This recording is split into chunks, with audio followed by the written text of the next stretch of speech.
இந்த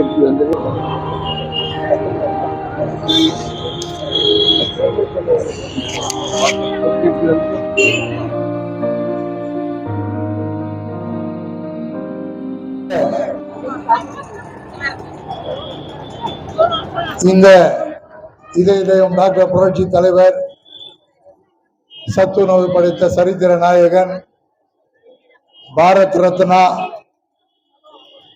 ஏழை எளிய மக்களின் முன்னேற்றத்திற்காகவும் உயர்வுக்காகவும் அல்லும் பகலும் வாழ்கின்ற காலம் வரையில் உழைத்திட்டவர். அனைத்து இந்திய அண்ணா திராவிட முன்னேற்ற கழகத்தை தமிழகம் மாத்திரமல்ல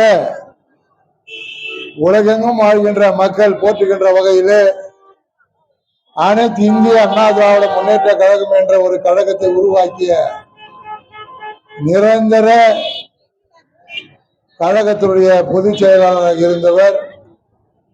இதை டாக்டர் புரட்சி தலைவி அம்மா அவர்களுடைய மறைவுக்கு பிறகு இதை டாக்டர் புரட்சி தலைவி அம்மா அவர்கள் எண்ணற்ற சாதனையை படைத்தவர். புரட்சி தலைவர் எந்தெந்த வகையிலே செயலாற்றினாரோ அந்த வகையிலே இரவு பகல் பாராமல் தன்னுடைய உயிர் மூச்சு உள்ள வரையிலே இந்த மக்களுக்காகவே நான் என்று உழைத்திட்ட உத்தமை தலைவி புரட்சி தலைவி அம்மா அவர்கள் இருக்கின்ற காலம் வகையில இந்த கழகத்தை எவனாலும் ஆட்டி அசைக்க முடியாத வகையில செயலாற்றியவர். எண்ணற்ற சாதனைகளை படைத்தவர் புரட்சி தலைவி அம்மா. அந்த வகையிலே இன்றைக்கு இதை டாக்டர் புரட்சி தலைவர் மறைவுக்கு பிறகு புரட்சி தலைவி அம்மா மறைவுக்கு பிறகு அண்ணன் எடப்பாடியார், புரட்சி தமிழர் எடப்பாடியார் அவர்கள் எண்ணற்ற சாதனைகளை புரிந்து மக்கள் சேவையே மகேசன் சேவை என்று பேரறிஞர் அண்ணா என்ன சொன்னாரோ அதையே தன் உயிர் மூச்சு உள்ள வரையிலே எடுத்துரைத்து வாழ்ந்து காட்டியவர், வாழ்ந்து கொண்டிருப்பவர். எல்லாம் நினைக்கலாம் இதை டாக்டர் புரட்சி தலைவர் மறைவுக்கு பிறகு கழகம் இருக்காது என்று சொன்னார்கள். புரட்சி தலைவி அம்மா அவர்கள் உருவானார்கள். புரட்சி தலைவி அம்மா மறைந்த பிறகு கட்சி இருக்காது என்று சொன்னார்கள். புரட்சி தலைவி அம்மா மறைவுக்கு பிறகு அண்ணன் எடப்பாடி அவர்கள் வந்தார். எடப்பாடி அவர்கள் வந்து எண்ணற்ற சாதனைகளை தலைவர் என்ன சொன்னாரோ, அம்மா என்ன சொன்னாரோ, என்ன செய்தாரோ அதை அப்படியே செய்து காட்டியவர் அண்ணன் எடப்பாடி அவர். இன்றைக்கு கூட இந்த கழகம் இதையெல்லாம் நாங்க ஏன் சொல்றோம்னாக்கா, எனக்கு முன்னதாக பேசிய அன்புக்குரிய சகோதரர் விஜயன் சொன்னபடி தமிழக மக்களுக்கு புரட்சி தலைவர் அண்ணன் எடப்பாடியார் என்ன செய்தார்கள், அவர்கள் என்னென்ன ஆணையிட்டார்கள், அந்த வகையில நாங்கள் எங்களுக்கு எதுவும் எதிர்பார்க்காமல் செய்யக்கூடிய தகுதி வாய்ந்தவர்களாக நாங்கள் இருக்கின்றோம். இந்த ஊர்ல எதனா செய்யணும்னாக்கா ஒரு எதிர்பார்ப்பை வைத்துக் கொண்டு செய்வார்கள். நாங்கள் அந்த எதிர்பார்ப்பை இந்த தங்க வயலில வைத்து செய்த சரித்திரமே இல்லை. நானாகட்டும், அதிமுகவை சேர்ந்த எந்த தொண்டனாகட்டும், நமக்கு இவர்களால் ஏதாவது நமக்கு கிடைக்கணும், அதை வச்சு நம்ம முன்னுக்கு போனோம், இந்த ஊரை நம்ம விலைக்கு வாங்கணும் எண்ணிய வரலாறு எங்களுக்கு இல்லை. இதைதான் புரட்சி தலைவரை பற்றியும் அம்மாவை பற்றியும் சகோதரர் விஜய் பேசும்போது சொன்ன வார்த்தை என்னன்னா, இதுதான் எங்களால எந்த காலத்துக்கும் அழிக்க முடியாத புரட்சி தலைவர் எல்லார் மனதிலும் வாழ்ந்து கொண்டிருக்கார். அதிமுக காரன் நெஞ்சில மட்டும் இல்ல, திமுக காரன் கூட அம்மா மறைவு அன்னைக்கு அம்மா உங்களை ஆட்சி தான் வேணான்னு நாங்க சொன்னோம், உங்களை வேணான்னு நாங்க சொல்லல, ஏன்னா நாங்களும் உங்களால் அனுபவிச்சு இருக்கிறோம் அப்படின்னு எங்களுடைய தலைவர்களை பற்றி வாழ்த்தியவர்கள். ஆனால் இன்றைய தங்கவயல் நிலைமை என்னன்றது சில விஷயங்களை நான் சொல்லி காட்டணும். ஏன்னாக்கா தங்க வயல்ல பிறந்து தங்க வயல்ல ஆட்சி செஞ்சுக்கின்னு தங்க வயலுடைய புரட்சி தலைவருடைய புகழையும் அம்மா அவர்கள் புகழையும் எடப்பாடி அவர் புகழையும் நாங்க சொல்றோம்னு சொன்னாக்கா, இங்கே நாங்க என்ன செய்தோன்றதை விட இங்க என்ன நடக்கிறதுன்றத நாங்க சொல்ல பொதுமக்களுக்கு. ஏன்னா ரிப்போர்ட்டர்ஸ் எல்லாம் இருக்கிறீங்க, உங்களுக்கு எல்லாம் சொல்ல வேண்டிய அவசியம் ஒண்ணும் இல்லை எனக்கு. இன்னைக்கு என்ன நடந்துன்னு இருக்குது, ஹிட்லர் ராஜ்யம் அள்ளி தர்பார் நடந்துருக்கு இந்த ஊர்ல. அள்ளி தர்பார் ராஜ்யம் நடந்துன்னு இருக்குது. என்ன செய்யறாங்க, யார் என்ன செய்யறாங்கன்னு இல்ல. அதிமுக ஆட்சியில் இருக்கும் போது, அதிமுக நகர சபையில் இருக்கும் போது எதை எதை செய்த இந்த ஊருக்கு எல்லாருக்கும் தெரியும்.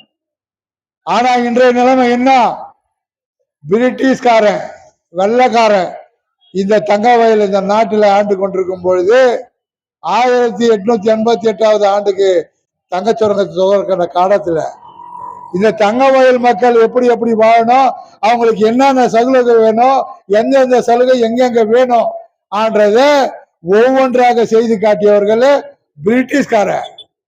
நம்ம சுதந்திரம் வாங்கின பிறகு கூட நம்ம செஞ்சுக்கல. இன்னைக்கு மார்க்கெட் எம்ஜி மார்க்கெட் இருக்குதுனாக்கா அது பிரிட்டிஷ்காரன் செஞ்சுது. புல்லு மார்க்கெட் இருக்குதுனாக்கா அது பிரிட்டிஷ்காரன் ஒதுக்கி வச்சுது. ஆண்ட்ரஸ்பேட் மார்க்கெட் இருக்குதுன்னு சொன்னாக்கா அது பிரிட்டிஷ்காரன் ஒதுக்கிடுது. இன்னைக்கு நகர சபையில நகர சபையை செஞ்சிருக்கிறாங்க. இதே நகர சபை பகுதியில பிரிட்டிஷ்கார தங்க சுரங்கத்துக்கு சொந்தமான இடங்கள்ல பல இடத்துல கேடிய பக்கத்துல இருக்குது ஆபீஸ். இன்னைக்கு தேச சர்ச் பக்கத்துல டேரி சர்க்கிள் ஒன்று இருக்குது. இது எல்லாமே இந்த தங்க வயல் மக்கள் சுழற்சியமா இருக்கணும்னு சொல்லிட்டு வாழ்ந்ததுக்காக. ஆனால் இன்றைய நிலைமை என்ன, நீங்கள் எல்லாம் சிந்தித்து பார்க்கணும். நாங்கெல்லாம் இது ஏன் இவ்வளவு காலமா பேசாதுக்கிறோம்னாக்கா என்ன அட்டுழி நடக்குதுன்றது இந்த ஊர் மக்களுக்கு நாங்க எடுத்து சொல்லோம். இன்னைக்கு புல்லு மார்க்கெட்டு 120 130 வருஷ காலமா புல்லு மார்க்கெட் இருக்குது. அந்த புல்லு மார்க்கெட்ல முதல்ல ஒரு வருஷம் இருக்கும். அந்த வருஷத்துல எலக்ட்ரிக் கடை, அந்த பேட்டரி கடை இருக்கும், பக்கத்துல கார்பெண்டர் கடை இருக்கும், அந்த கர்மார் கடை இருக்கும், அந்த வெல்டிங் ஷாப் இருக்கும். இப்படி ஒரு 10 கடை இருக்கும். அந்த 10 கடையை தான் தலைவர் சிஎம் ஆறுமுக தலைவராக இருக்கும் பொழுது அந்த காலத்துல நகர சபை மூலியமா அங்க கடையை கூட்டி கொடுத்தது தலைவர் சிஎம் ஆறுமுகம். அதற்கு அடுத்து பக்தோச்சலம் இருக்கின்ற காலத்துல பல பேருக்கு அங்க சைட்டு கொடுத்தது. அதாவது கடை 13க்கு 13, 13க்கு 15, 10க்கு 10 இப்படி இடத்த மட்டும் தான் கொடுத்தானே தவிர யாரும் கட்டி கொடுக்கல. நகர சபையும் கட்டி கொடுக்கல, அல்ல இடம் கொடுத்தவங்களும் கட்டி கொடுக்கல. காரணம் ஏன் இதை சொல்ல வரவங்களுக்குன்னா ஒரு தெளிவு வேணும். தெளிவு இல்லாத நாங்க பேச மாட்டோம். அதிமுககாரன் ஒரு தெளிவு இருந்தா தான் அதை பேசுவோம். நாங்க எந்த சட்டத்தையும் பார்க்க தயார். எங்க போனாலும் அதுக்கு நாங்க எதிர்நீச்சல் போட தயார். நகர சபையா நகர சபை தான் செய்யணும் அந்த வேலையை. சட்டசபை உறுப்பினரா நீ என்ன செய்யணுமோ அதை தான் நீ செய்யணும். ஒரு முறை சட்டசபை சம்பைக்கு எம்எல்ஏ இருக்கும் பொழுது நகர சபைக்கு வந்துடுறாங்கல்ல, கவுன்சிலர் இருக்கிறப்போ அந்த நேரத்தில் அவர் நான் எம்எல்ஏ, நான் வகாதுங்க, நீங்க சில விஷயம் நான் செய்யணும்னு சொல்லுவாரு. அப்ப பக்தவச்சல ஒரே ஒரு வார்த்தை சொன்னாதான் ஆம்பளை. என்ன சொன்னாருன்னா, ஹலோ நீ தொகுதியின் சட்டமன்ற உறுப்பினர், நீ தொகுதியை மட்டும்தான் பார்க்கணும், நகர சபைக்கு விளையாடுறதுக்கு உனக்கு ஆட்சி இல்லை. மீட்டிங் வரையா உக்காரு, மீட்டிங் பாக்குறியா பாரு, நீ எங்களுக்கு ஆர்டர் போட வேண்டிய வேலை இல்லை, நீ வெளியே போயின்னு இருக்கலாம். இதுதான் சட்டசபைக்கும் நகர சபைக்கும் உள்ள வித்தியாசம். ஆனா இன்னைக்கு அது நடக்குதா? இல்ல. இன்னைக்கு என்ன நடக்குது? ஒரே ராணி, அள்ளி ராணி, அள்ளி ராணி ஆட்சி தான் இன்னைக்கு நடக்குது. இன்னைக்கு புல்லு மார்க்கெட்ல 140 கடையை இடிக்கிறியே, 140 கடையை கட்டி நீ கொடுத்தியா? இல்ல உங்க அப்பா எம்எல்ஏ இருந்தாரா, எம்பியா இருந்தாரா, அந்த காலத்துல நீங்க கட்டி கொடுத்தீங்களா? இல்ல இன்னைக்கு ஸ்டாண்டரி கமிட்டி சேர்மன் சொல்லிட்டு போய் அந்த கடையை காலையில 6 மணிக்கு எல்லா படத்தும் வீட்டுல தூங்கி நிற்கும் போது இடிக்கிறாங்க, அவ கட்டி கொடுத்தாங்களா? இல்ல. 10க்கு 10 இடம், அந்த இடத்துக்கு நீ வரி வாங்கணுமே தவிர அத அவனுடைய சொத்தை இடிக்கிறதுக்கு எவனுக்கும் ஹக்கு கிடையாது. டிஎம் கிட்ட பர்மிஷன் வாங்கினே, டிசி பர்மிஷன் வாங்கிக்கிறியா? டே முட்டாள் கமிஷனரு, நீ இன்னைக்கு முதல் நாள் ஓடிட்டு இருக்கலாம். நீ ஓடினா கூட உன்னை விடுறதில்ல. பட் நீ உன் சர்வீஸ் பூரா ₹1 வாங்க முடியாது. நீ ஜெயிலுக்கு போறது நிச்சயம். இது சத்தியம்.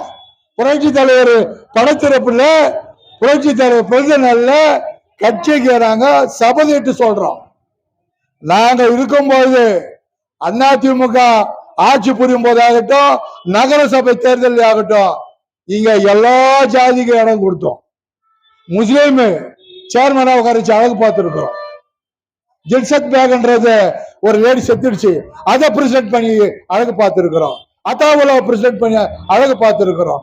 ஸ்டாண்டிங் கமிட்டி அம்பேத்கர் உட்கார வச்சு பார்த்திருக்கிறோம். அதே போல இங்க டெய்லர் அப்பெல்லாம் ஸ்டாண்டிங் கமிட்டினாக்கா முனிசிபாலிட்டிக்கு 3 கமிட்டி இருக்கு. ஒன்னு ஸ்டாண்டிங் கமிட்டி இருக்குது, ஒன்னு ஹெல்த் கமிட்டி இருக்குது, ஒன்னு டெவலப்மெண்ட்ஸ் கமிட்டி இருக்குது. இந்த 3 கமிட்டிக்காரன் என்ன பண்ணாக்கா, இடி டெவலப்மெண்ட்ஸ் கமிட்டியா ஊர் உள்ள என்னென்ன இருக்குது, ஏது இல்லை, எப்படி செய்யணும், என்ன பண்ணுறது, நகரசபை மீட்டிங்ல நீ லிஸ்ட் போட்டு சொல்லணும். அதுக்கு கொடுத்தா கடை இருக்கு தெரியுமா, அந்த ஸ்ட்ரீட்டு மங்கள் சந்த் பூல்சந்த் கடை. இவன் அனைத்தையும் எவ்வளவு தெரியுமா மெஷர்மெண்ட், 11க்கு 20, 11 அடி இப்படி, 20 அடி இப்படி. இதுதான் மெஷர்மெண்ட், நகரசபை மெஷர்மெண்ட். இன்னைக்கு எத்தனை அடி கட்டி வச்சிருக்கிறான்? பிக்சர் ரோட்ல போறதுக்கு வர்றதுக்கு வழி இருக்குதா? இல்ல. நீ உண்மையான சட்டமன்ற உறுப்பினர் இருந்தா நீ என்ன செய்யணும்னாக்கா, மக்கள் போறதுக்கு வர்றதுக்கு வழி இல்லை. ஒரு பக்கம் ஆட்டோ ஸ்டாண்டு, ஒரு பக்கம் 2 வீலர் ஸ்டாண்டு, மத்தியில 10 அடி இடத்துல பஸ் போகுமா வருமா, ஆட்டோ போகுமா வருமா, ஈடா பார்க்கலாம். அது இடி 10க்கு 10 பாடிய மட்டும் கொடுத்தல. நீ முனிசிபாலிட்டி கிட்ட அடுக்குமாடி கட்டிக்கிற, அது பர்மிஷன் வாங்கிக்கிறியா? நீ லஞ்சம் கொடுத்து கட்டிடுங்கலாம், அதெல்லாம் தேவையில்லை. நீ என்ன முனிசிபாலிட்டி ஆக்டிவ்ல இருக்குது அதை செய்யணும். போக்கஸ் போக்கஸ் போக்கஸ் தங்க வயல்ல எங்க தொட்டாலும் போக்கஸ். இங்க இருக்கிற ஹாஸ்பிட்டல், கவர்மெண்ட் ஹாஸ்பிட்டல் கோடி கணக்கு. இதே நம்ம வெற்றி பேப்பர்ல லட்சம் ரமேஷ் சுரேஷ் டாக்டர் லூட்டி பண்ணிக்கிறான் டிஎஸ்ன்னு அது பேப்பர் எல்லாம் போட்டிருக்கா. ஏன் இதெல்லாம் கட்டிக்கணும், இதெல்லாம் கேட்கணும். பக்தவாச்சலம் எம்எல்ஏ ஆகும் போது டிபார்ட்மெண்ட்ஸ்ல யாரையாச்சும் தன்னிச்சையா தவறு செய்ய இது உள்ள வச்சாச்சா நாங்க போய் நிக்குவோம். சட்டம் அவன் தப்பு பண்ணான் விடு வெளியன்னு சொல்லுவோம். இன்னைக்கு கேட்கறதுக்கு ஆளுக்குதா? ஆர்டிஓல கேட்கறதுக்கு ஆளுக்குதா? ரோட்ல எங்கன்னா கேட்கறதுக்கு ஆளுக்குதா? இன்னைக்கு அவ்வளவு பெரிய மார்க் கட்டிடுச்சானே எவனா கேட்கறதுக்கு ஆளுக்குதா? திக்குக்குதா? ஒருத்த மயக்கமாய் கீழே போயிடான். அவன் பொண்டாடி போலிக்கு யாரு சோறு போடுறது? இன்னைக்கு கமிஷன் வச்சுக்கிறான். அது பத்தி கமிஷனுக்கு போனோம். 1,74,00,000 ரூபாய் முனிசிபாலிட்டி சொத்து, கவர்மெண்ட் சொத்து வந்து ஹிஸ்டரி காலையில 6 மணி 7 மணிக்கு வந்து யாரு கட்டி கொடுக்குவான்? நீ கட்டுவியா? உன் குடும்ப சொத்தாது?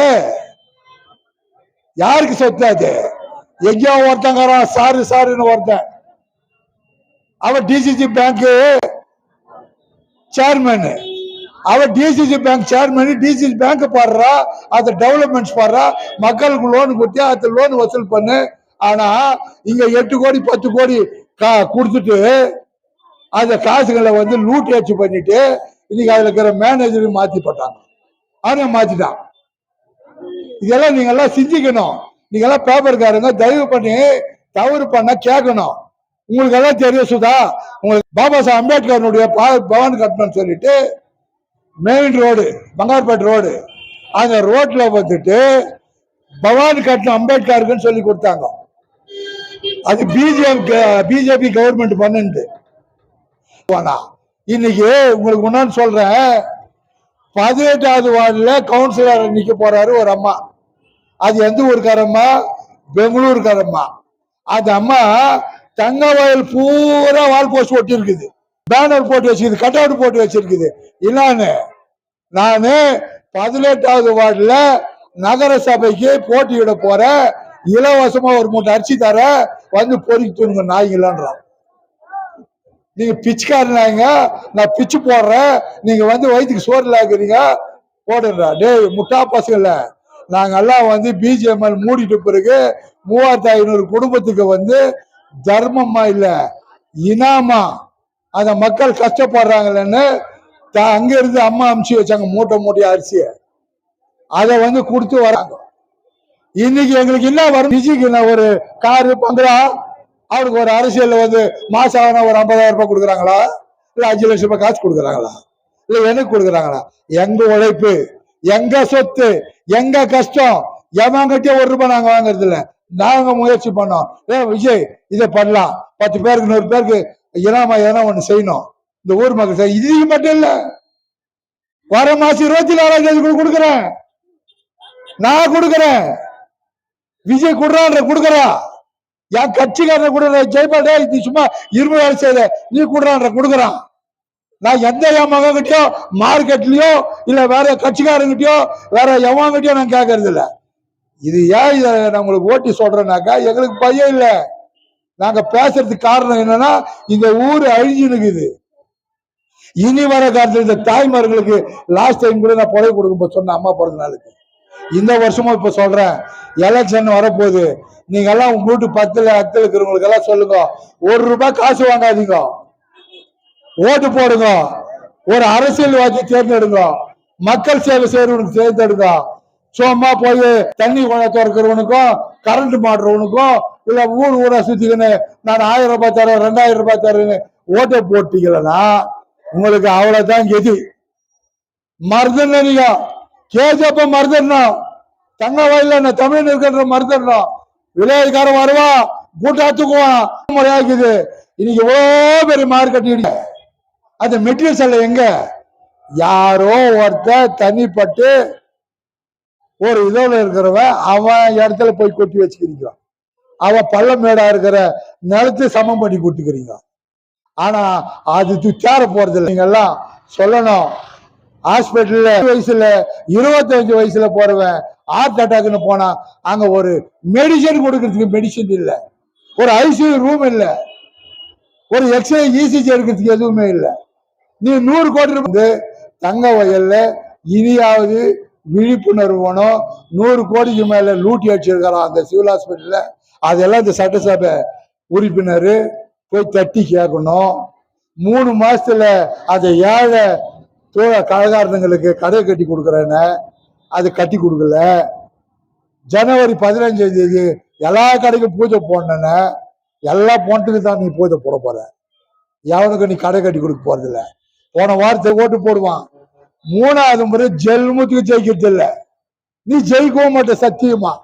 ஏன் சொல்ல வரேன்னா, 1 முறை 2 முறை தான். நீ 2வது முறை ஒரு நல்லது பண்ணிட்டு நீ ஓட்டு கட்டிங்கன்னா பரவாயில்ல, நீ நல்லதை பண்ணல, இந்த ஊருக்கு நாசத்தை பண்ணிட்டுக்கிற. ஆகையினால சத்தியமா 3வது முறை நீ போய் சேர வேண்டிய இடம் உங்க ஊருக்கு. ஆணையிட்டு கேட்கற, நீங்க எல்லாம் இனி வர காலத்துல தங்க வயலை சேர்ந்தவனுக்கு ஓட்டை போட்டு தேர்ந்தெடுத்து உங்களுடைய வாழ்வை வளம் பெற செய்ய வேண்டும் என்று கேட்டு எனக்கு வாய்ப்பளித்து இத்தனை நேரம் பேச வைத்தவங்க அத்தனை பேருக்கும், ஏன்னா பசியில் இருக்கிறீங்க, சாப்பாடு தர பணிவன்போடு கேட்டுக்கொண்டு நன்றி உரைக்குற தம்பி.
உட்கார வச்சிரு